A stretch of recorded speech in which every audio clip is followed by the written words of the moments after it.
Bueno, claramente no son iguales para todas las personas, los grupos o las comunidades.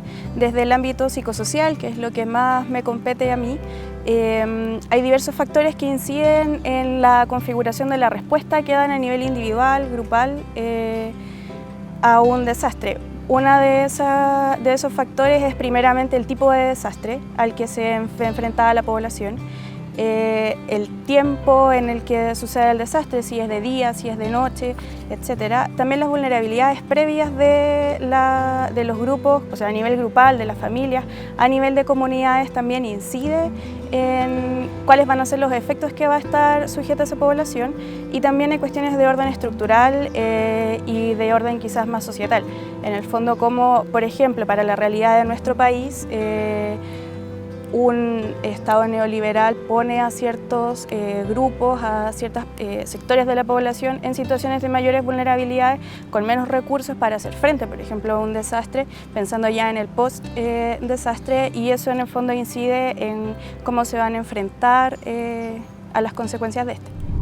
Bueno, la relación entre el territorio e identidad es crucial en situaciones de desastre, tanto en una situación previa a la crisis como después que sucede una crisis, se desencadena un evento catastrófico.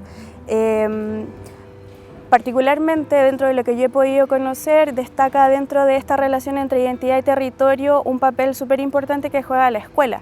La escuela como una institución que es un lugar comunitario, que tiene una proximidad comunitaria, aunque no deja de ser institución, y en ese sentido está relacionada también con lo que es el Estado y el aparataje estatal.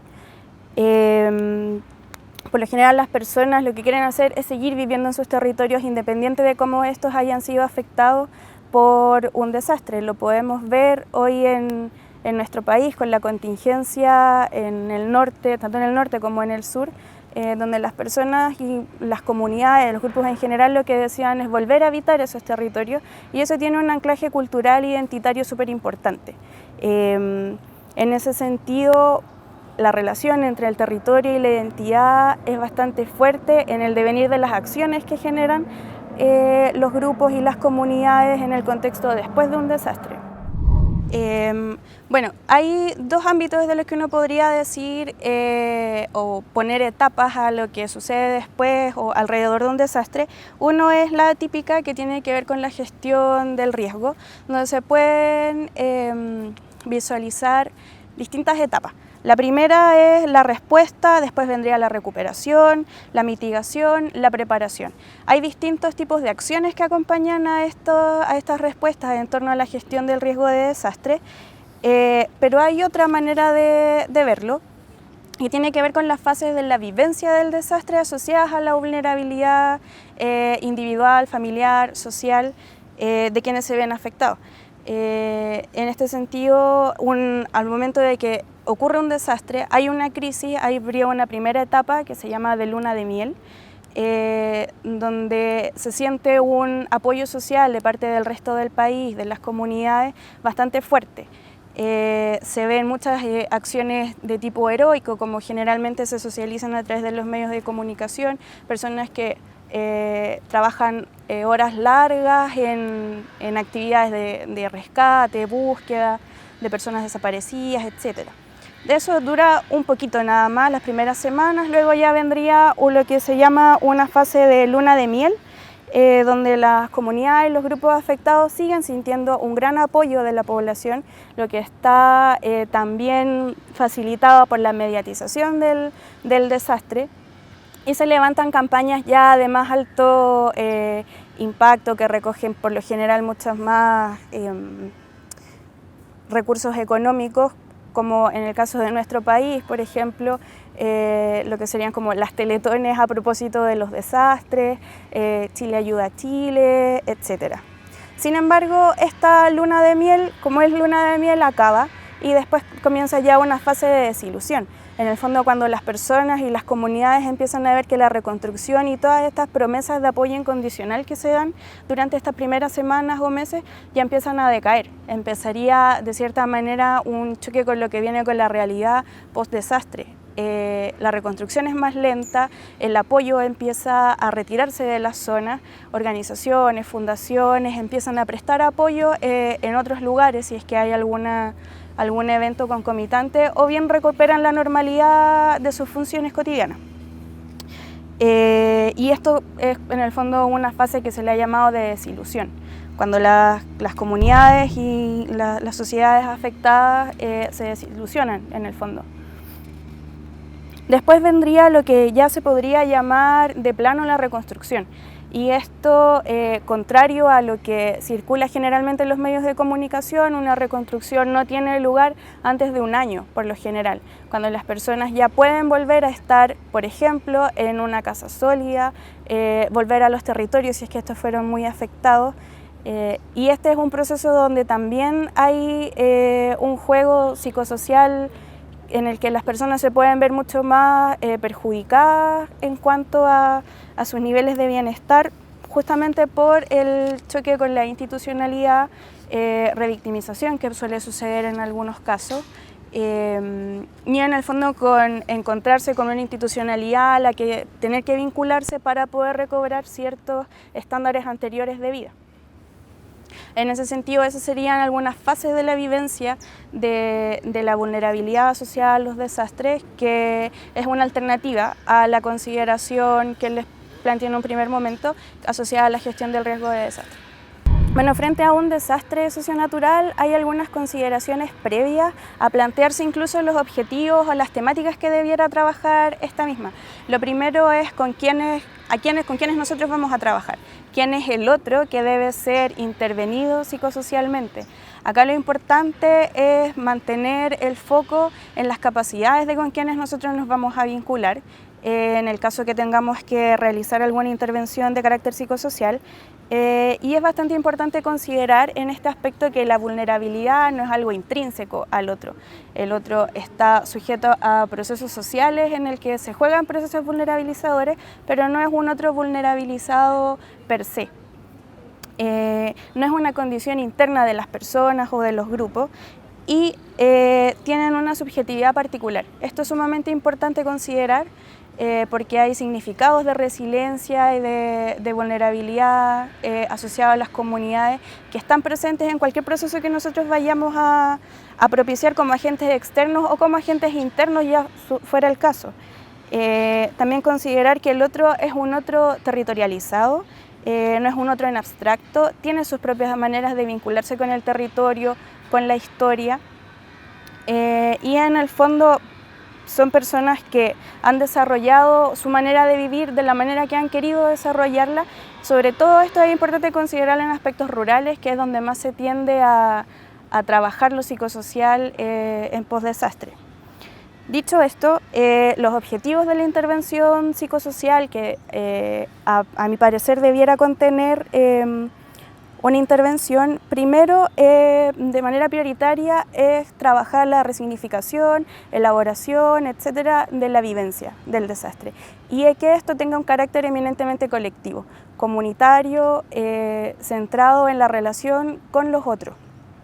Una de las cosas de los pasos que generalmente las comunidades suelen requerir al momento de ir un equipo psicosocial a tomar contacto con ellos es la normalización de los síntomas. Esto está ampliamente descrito en la literatura y es un apoyo para la elaboración de las personas de grupos, de comunidades educativas, etcétera. Es importante porque las personas necesitan saber, en el fondo, si lo que les está pasando, que no es normal para ellos, suele darse.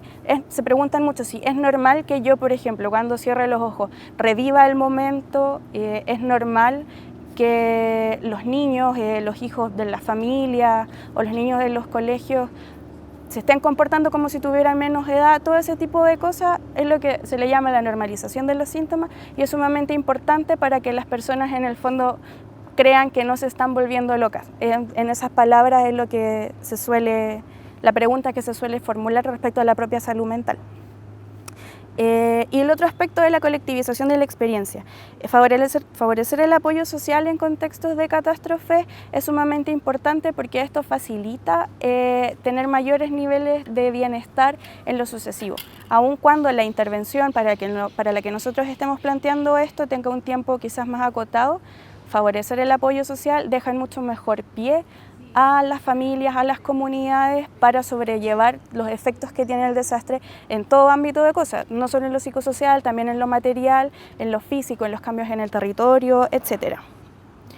Bueno, y estos objetivos no siempre son fáciles de cumplir porque luego de cierto tiempo, asociado a las etapas que les comenté anteriormente, ya después la red social, digamos, se empieza como a quemar. Hay un intenso contacto social en un principio y eso después ya se empieza a desgastar. Es como ya bueno, pero cambiemos el tema, démoslo por superado, y eso es una dificultad porque claramente pueden haber grupos que no estén en condiciones simplemente de olvidar y de ya sacarlo del discurso cotidiano. También hay ciertas características, ya más allá de los objetivos específicos que pueda tener una intervención en desastre, y estas características tienen que ver mucho con la manera de vincularse de equipos que estén encarnando este tipo de intervenciones. Y lo primero que podría decir respecto a eso es la disposición. Tiene que haber una disposición de escucha y de apertura al otro, y esa disposición tiene que materializarse en todo ámbito de cosas, tiene que materializarse en los tratos cotidianos que yo voy a desarrollar con el otro, también en las metodologías que voy a implementar, y fundamentalmente esto tiene la razón de reconocer al otro como un sujeto autónomo, como un sujeto que tiene la capacidad para tomar sus propias decisiones y que nosotros como agentes de lo psicosocial no los vamos a estar cuestionando en las decisiones que vayan tomando. Nuestra función sería prestar un apoyo y no hacer un juicio en ese sentido. Bueno, y esto de sostener la escucha y la apertura al otro implica facilitar espacios de escucha de la comunidad. Es importante también tomarlos como grupo porque un desastre afecta inherentemente a grupos de personas que viven en un mismo territorio. Tiene un sector determinado donde tienen efecto los desastres de manera concreta y de manera estructural. Por lo tanto, el trabajar como grupo implica también sostener una escucha al grupo. Y evitar, por supuesto, la victimización secundaria, que es, por ejemplo, el volver y volver a preguntar sobre lo mismo en circunstancias que la comunidad, por ejemplo, ya no quiere hablar más de eso, si nos enfocamos sobre todo en etapas muy posteriores a un desastre. Hablamos de 3, 4 años. Después probablemente esa comunidad o ese grupo ya ha vivido varios grupos inconstantes de apoyo psicosocial.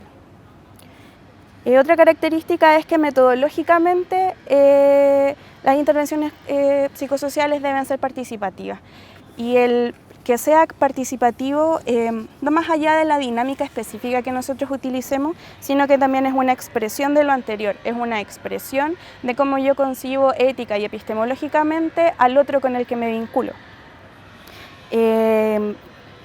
Un aspecto importante acá al momento de llevar a la práctica es que estas metodologías deben ser participativas, inclusivas, sobre todo con sectores dentro de las comunidades que pueden no ser tan considerados en un primer momento o considerados con características que no les son propias, como es por ejemplo el sector juvenil e infantil.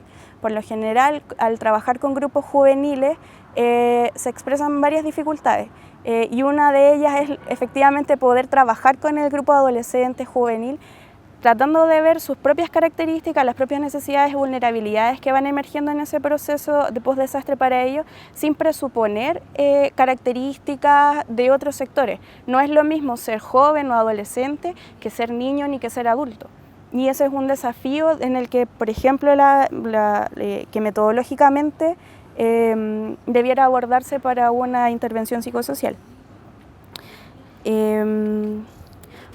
Bueno, también temporalmente es importante que estas intervenciones psicosociales no se centren únicamente en la crisis. Es ampliamente conocido la intervención en crisis como una metodología que trabaja desde la psicología para restablecer cierto nivel de bienestar en las comunidades. No obstante, una intervención psicosocial debe pensarse tanto en el antes, lo que es la preparación a la crisis, en la crisis misma y también después de la crisis. En ese sentido es importante ver cómo se proyecta un apoyo psicosocial en el tiempo. Bueno, la participación después de un desastre socionatural es un desafío tanto para políticas públicas, para, bueno, evidentemente en las acciones que emanan del Estado, que es uno de los principales respondedores en esta circunstancia, y también de otros agentes externos como pueden ser organizaciones no gubernamentales, universidades, etc. ¿Cómo debiera participar la comunidad dentro de todo este proceso? Es básicamente siendo parte de las decisiones que le afectan en la vida cotidiana que van a tener desde ese mismo momento en adelante, no solo en la reconstrucción, sino también en las medidas que se toman en los momentos de emergencia. En ese sentido, por ejemplo, hay acciones concretas que se realizan, como es la reubicación temporal, la construcción de mediaguas o hogares temporales, que se les llama, reubicaciones, etcétera. Todo eso debe ser parte de decisiones tomadas con la comunidad, porque finalmente es la vida de ellos y de ellas la que está en juego.